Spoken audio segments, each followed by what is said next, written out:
Hi, my name is Sue Walker, and I am here to share with you or give you a glimpse into my life and who I am, or who I think the world sees me as a person.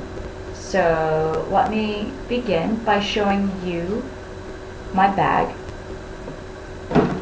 The bag I chose to use is a simple bag. It's a recycling bag that you can find at any grocery store or any store, and I like it because it's practical and it can be reused. I relate to it because I feel like I am practical, and I use a lot of my own personal experiences again in some point in my life. And the first thing I want to share with you is a picture of myself, and this picture is of me when I was a little girl in Korea, and my heritage is Korean. I was born in Korea, in Seoul, South Korea, but I am raised here in the United States for the vast majority of my life. I grew up in Louisiana, and I learned at a very young age that I was probably going to be a little bit more on the American side in terms of culture and mannerisms versus Korean. I did have a lot of Korean influence. I mean, I lived with my grandmother, I lived with my mother. She adopted me along with my brother and raised me solely. And we went to a church that was mainly Korean. However, where I learned how to read and write and process thought was in school most of the time. So hence I don't typically have the accent or mannerisms that can come along with being of another culture living in American culture. So in addition to that, let me share with you one more thing about me. And I decided to use a chopstick. Now you might wonder why a chopstick or why not a chopstick. It just depends on your perspective. Everyone knows that you eat with chopsticks. If you happen to be from an Asian culture, it's not unusual to use a chopstick, right? Well, the reason why I'm pointing it out is not because of my culture. I actually am using it as a symbol of my commitment to being a hard worker. I have a very good work ethic, excuse me. I was taught at a very young age to be a hard worker. My mother was a very hard worker. She was a seamstress. She even taught me how to sew with her to help her when I was younger.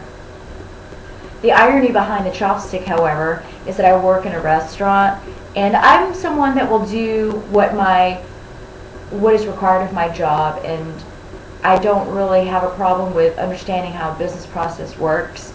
So, but if I have questions, of course I ask. Well, my boss at my night job requires that I use a chopstick for my hair in a bun instead of a pin. The reason why I'm told that this is a rule is because the pen is not allowed due to food safety standards, because the pen is used by our hands, and if it goes in my hair, it can then be transferring germs to a pen. Well, my argument is why a chopstick? Because a chopstick is used typically only to eat food, and a pen has less to do with food than a chopstick does. So how can a chopstick be more right? Who knows? But it's just an identifier in terms of what I believe is my commitment to getting a job done. It doesn't hurt my feelings. I still eat with chopsticks. However, the next item I wanted to show you about me was something I love, which is coffee. Coffee is a very common part of my day, and on a daily basis I drink coffee. In the morning with my boyfriend, I drink coffee. Throughout the day, I might drink more coffee. I love the way coffee tastes. I love the way it smells. And also it helps, wake up in the morning. But that for me is just a side effect, because most importantly, drinking coffee is for me a social event. It is something that I can do while I'm engaging in conversation or joking around, and I can do it along with almost anything else.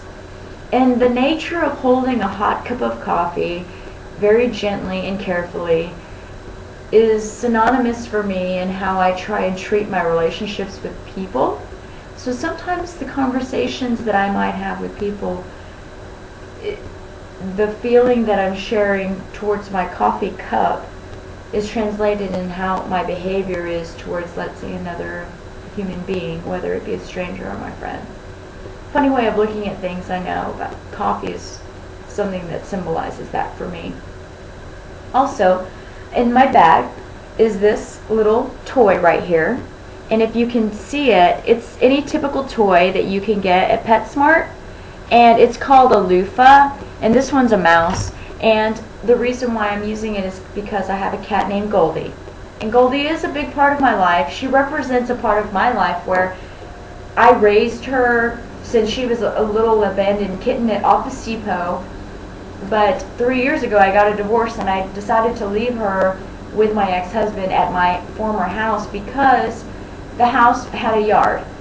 Unfortunately, in September, he did not keep the house and he moved out and he decided to abandon her. But he called me and I was able to, and I'm so grateful for this, to go find her and bring her home, and now she's with me, and it's one of the best experiences and best choices I've made. It's very rewarding to be able to pet her and listen to her purr at a time in my life where I thought that relationship or that ability to have her in my life was over. I'm able to regain that I walked away from, and I'm just very humbled by it. And she's just a great cat. She's very sweet, and she used to be so mean and so stinky to everyone.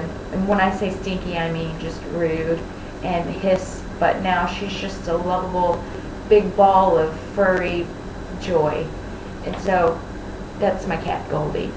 Also, I wanted to show you this sculpture. And this sculpture is a circle of people with their arms engulfed or around each other. And this to me represents another important value for me, and that is the relationship dynamic in life. I'm very intrigued by how a person can relate to someone else, and how that experience can grow, or it can create a dark mark in your life, or it can create joy and bring more than you could have ever imagined. So from a very young age, being adopted, I thought about family dynamics a lot, and it brought me to this place where I began to realize that relationships are very intriguing, very interesting, and they're all so different. The same person can have so many types of relationships, but the same person can also have so many opportunities in every relationship to grow, mature, to share who they are with other people, which is part of what I'm doing today with you. So to conclude this, I'm like this bag, this practical recycling bag, whereas I try to take everything that I've experienced in my life, absorb it, and then reuse it in some way, just like being a practical recycling bag for what goes in, and using it for something else later on. I try and relate to it in some way. I am actually like the bag, and I try to relate my life and my experiences to my new experiences and my new situations and my new friends. And I hope that gives you a glimpse into who I am. Thank you.